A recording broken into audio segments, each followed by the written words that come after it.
Hey there, I'm Sandra B, your sidekick COO. I help overworked, overwhelmed, multi-hatted entrepreneurs like you become CEOs of your very own sustainably scalable and powerfully profitable business through proven business tips, practical processes, and a touch of tough love, heavy on the love. Don't forget to like and subscribe. Let's go. So, what does being a CEO mean to you? Being a CEO, obviously, like in the grand scheme of things, you're the leader. You are the one who is setting the tone for the company. You are leading the direction and the strategy.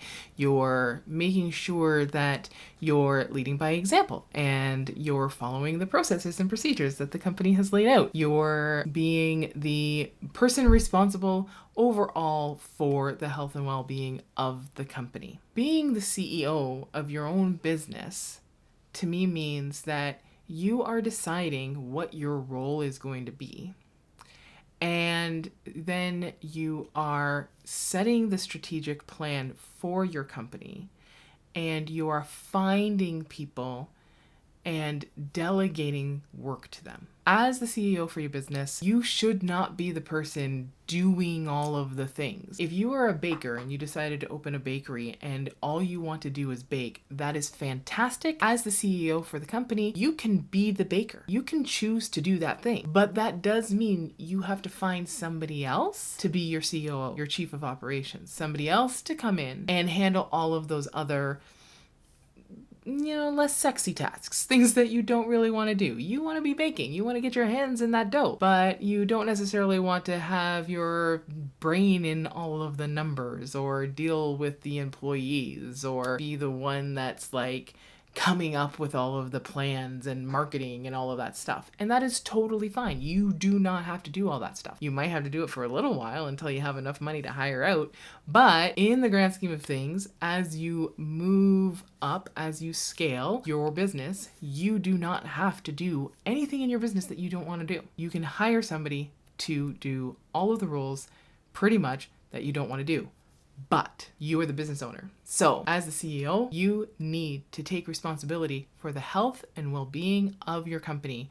And that is not something that you can outsource. That is something that you have to take responsibility for, and it only falls on your shoulders. Which means that although, yes, you can hire somebody to do all of the things that need to be done in order to maintain the health and wellness of your company. You can hire a bookkeeper and an accountant and a financial planner. You can hire an HR person. You can hire a supervisor or a manager or a COO or whatever. You can hire to your heart's content. But you always, always, always have to make decisions to the benefit of the company, which means you have to be looking at your numbers. You have to know your profit margins. You have to understand where the revenue is coming in, what the trends are. You have to pay attention to what is happening in the world at large, or at least have somebody in your company that's paying attention to that stuff so that they can report it to you and tell you what it means, so that you can plan for things. You have to plan for things. So many business owners just go into work every day and then they just do the work. If they're a baker, like I said, they just go in, they bake, and they hope it sells. And they don't take the time to actually make a plan. They don't take the time to look at their numbers until it comes time to pay the bills, and then they're wondering where all their money went. So you need to know your numbers first and foremost, and that, again, is not something that as a CEO you should be delegating.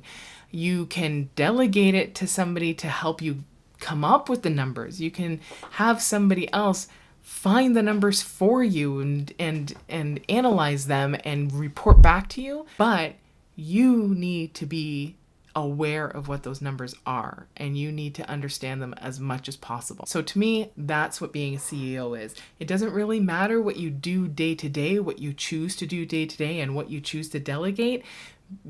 Those responsibilities doesn't really matter.